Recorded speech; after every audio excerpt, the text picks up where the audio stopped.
Sula, fala sobre a simplificação das formas da figura humana Uhum. para ajudar no gestual. Deixa eu pegar a referência de novo, pera aí. Teve um cara que ele fez uma animação e ela ficou muito famosa e a Globo contratou esse cara pra fazer uma abertura de novela. E essa animação, ela é de um cara chamado Ryan Woodward, ela tem 14 anos de idade, ela é essa aqui, ó.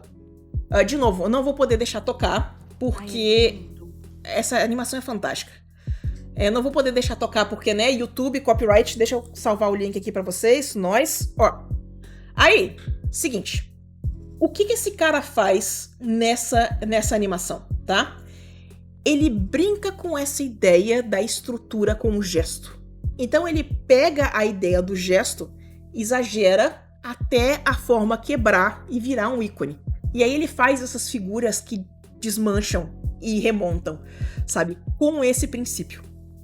Então, assim, ó, quando eu falo pra vocês do lance da estrutura versus o gesto, ele faz essa dicotomia entre os personagens, ele faz essa ambiguidade entre os personagens, em que um personagem tá mais estruturado e o outro tá mais gestual. Olha como é que as linhas da menina estão muito mais só gesto. Elas passam da silhueta, elas são exageradas, ela funciona, ela não tem pé, saca? E olha como é que o personagem masculino, ele tá mais estruturadinho. Ele tem sombra, ele já tem modelagem, ele já tem mais volume. Então isso aqui é uma lição muito interessante de você entender como que a gente sai da estrutura e vai pro gestual, sai do gestual e volta pra estrutura. Onde que você encontra o meio do caminho, certo? Dá uma olhadinha nessa animação com calma. Assiste ela uma vez, curte a animação uma vez, depois volta e analisa esses movimentos, analisa essas formas de quando que ele vai colocar sombra, quando que ele vai tirar, quando que ele vai fazer essas linhas mais exageradas, quando ele vai fazer a figura desmontar, como que ela faz para ela dissolver com essa forma bem fluida, sabe? E presta atenção quando que o efeito vai de um lado pro outro, certo? Nós. Tem uma animação não tem nada a ver na real, mas é meio a vibe que é Dueto do Glen Keane. Também é muito massa. Sim. Bastante gestual. Sula, rainha das mães delicadas. Ok. Existe uma forma de conciliação, tanto a perspectiva quanto o gestual? Ou temos que sacrificar um deles num ritual para que o outro funcione bem? Galera, olha só. O grande lance... Eu expliquei isso como um antagonismo, eu expliquei isso como dois lados de um espectro, mas a verdade que a gente tá falando aqui é sobre direção de arte, tá? Então, assim, você quer um negócio mais realista? Você quer um negócio mais estruturado? Você quer um negócio mais imitação da realidade? Vai mais estrutura. Você quer um negócio mais animação? Você quer um negócio um pouco mais gráfico? Você vai mais pro gesto. As duas coisas existem ao mesmo tempo. Elas são... você imagina que a gente tá 98% de estrutura, tem 2% de gesto. E esses 2% de gesto são importantes. É muito mais você fazer as pazes com a direção de arte que você quer, tá? Olha que interessante. Falando a respeito de câmeras e efeitos e essa coisa toda, uma das coisas que eu recomendo vocês darem uma olhada presta atenção quando você tem uma câmera filmando esporte, como ela é diferente da câmera que filma um filme, tá? Quando você tem um filme, quando a gente tem uma câmera, quando a gente tá perto da câmera, esse efeito aqui, ó, mãozão, deixa eu abrir aqui pra fazer o efeito de verdade. Eu não sei porque que eu gosto tanto de brincar com isso, mas a gente tem o efeito da mãozão e da mãozinha, saca? Olha a diferença de tamanho das duas. Olha o tamanho que cada mão ocupa no espaço, tá? Se eu pegar aqui agora e eu abrir uma foto de um jogador de futebol um jogador de futebol, de um patinador de skate num ringue, sabe? Se eu abrir essa cena, você vai ver que essa profundidade, ela quase não existe. Por quê? Porque você tá filmando com uma câmera de longo alcance. essa câmera não vai ter tanto essa sensação de profundidade do que jeito que a outra câmera tem. Então, a primeira pergunta que você quer é qual estética que você quer, saca? Eu chamo muito dessa coisa de direção de arte, sabe? Mas qual é a sensação que você quer? Se você vai fazer uma coisa que você quer dar mais aquela sensação de que é uma miniatura, ou que você tá distante, ou que você diminui esse efeito, você faz esse efeito ficar mais tranquilo. Você quer essa coisa, não, a gente tá no meio da ação, aí você vai abrir as cenas do Deku lá, sabe, no mangá com mãozão, saca a mãozão, e aí a mãozinha, e aí a gente tem, saca, profundidade, sacou? Então, quando a gente começa a desenhar, quando a gente começa a lidar com estrutura, a gente assume que tem várias coisas que são respondidas por si só.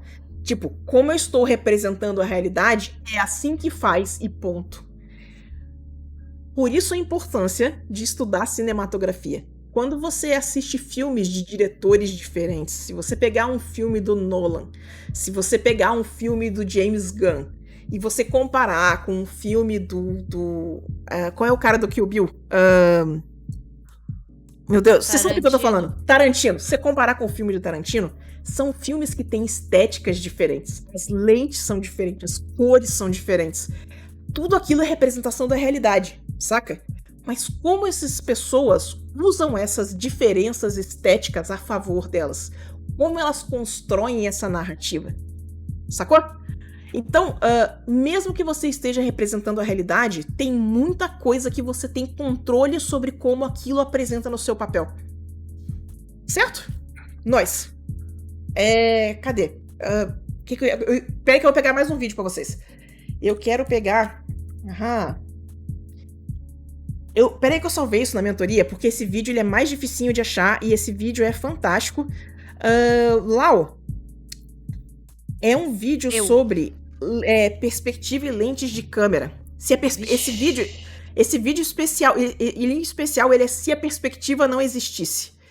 E ele é genial. Subiu na biblioteca da... Eu subi na biblioteca de links, eu acho que tá em perspectiva, peraí. Perspectiva. Não é o de grid. Não, peraí que eu vou achar esse vídeo, galera. Agora ficou importante. Aguenta aí, me dá um tempo. Ele é sobre lente. Esse aqui, obrigado, Sula. Obrigado, Show? Sula do passado.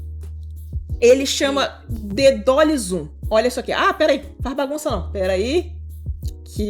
Olha só. Nice. Então, olha só.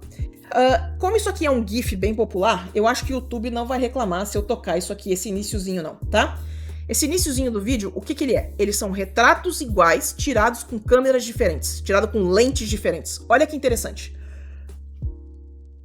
Olha como é que é a diferença do retrato de você mudar a leitura da lente. Olha como é que proporção muda, estrutura muda, parece outra pessoa quando você compara um extremo com o outro, tá?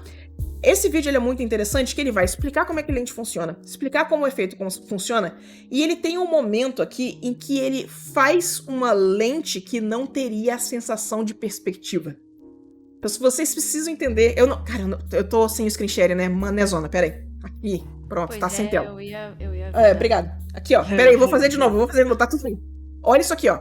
Olha a diferença da lente na feição das pessoas. Olha que interessante. E aí, nesse vídeo, tá? Olha como é que muda demais da conta. Aí é o seguinte.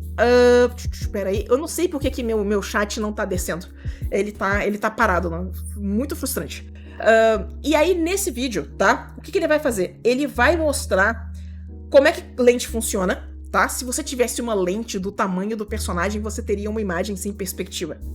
E aí ele vai no 3D e ele faz uma simulação do que é uma imagem sem perspectiva. Essa simulação é uma loucura e eu super recomendo que vocês assistam esse vídeo também, tá? Não é um vídeo muito longo, bota a legenda lá pra nós e vai fundo. Deixa eu botar o link aí, eu vou botar o link pros mods, espera aí, pra gente poder botar nos recursos da live. Nossa. Certo? Pronto, agora com tela. Muito bom. Dá uma olhada nesse vídeo que vale a pena demais, tá? Então, quando você estiver lidando com essa coisa de representar a realidade, sabe? Quero muito que vocês entendam que existe essa coisa da estética. Qual a estética que você está buscando? Qual é a aparência do trem? Qual a direção de arte? Mudou a lente? Mudou completamente a imagem, tá? Então vocês têm esse controle. Nunca esqueçam disso. Nós, que mais?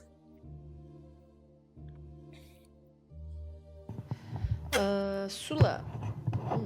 Às vezes me ocorre da composição ficar um pouco diferente do thumbnail. Sim. Isso acaba estragando a mensagem que eu queria passar. Como evitar? Olha só, quando você estiver fazendo a blocagem da imagem, faz ela com carinho para você não precisar reestruturar tanto o seu thumbnail, tá? Às vezes você vai precisar de uma roubadinha, às vezes vai precisar de um Ctrl+T, no liquifizinho, tá?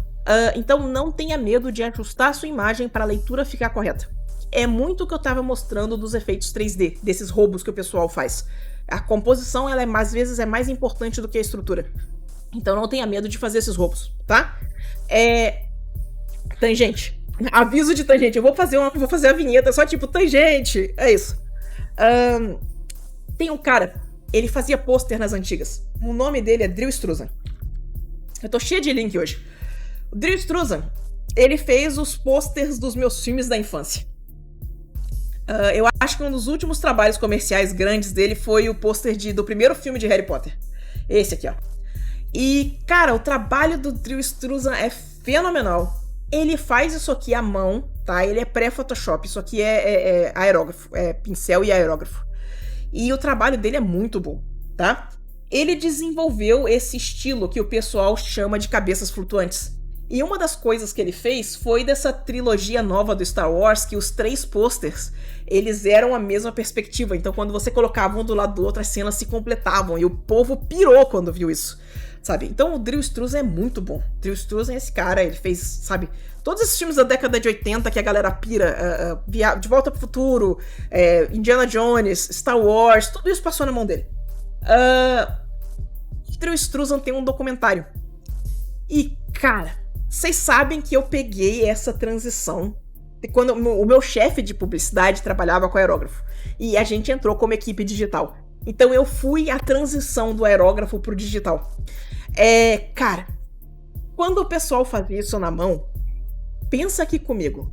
Fiz esse personagem, ele está muito pequeno na composição.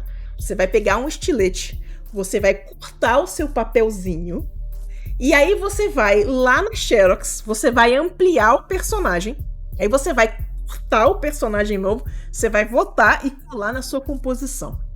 O que a gente está trabalhando a gente só pega e dá um Ctrl+T. Então, o que está acontecendo? O que eu vejo acontecer? O pessoal que trabalha com tradicional, o pessoal que hoje em dia trabalha com pintura a óleo, todos eles, sem exceção, fazem esboço e composição no PC.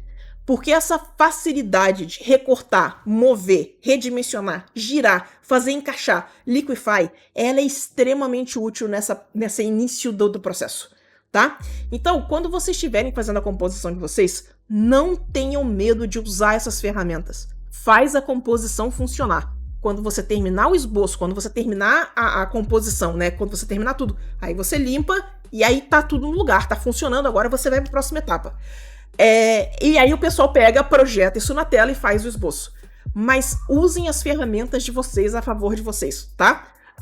A gente tem toda essa disciplina de aprender a desenhar direto certo. Ela é muito boa, ela é muito importante, ela vai te deixar mais eficiente.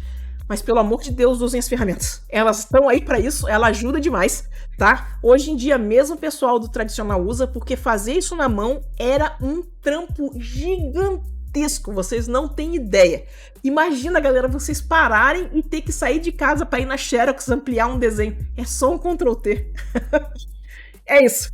Nós. O que mais?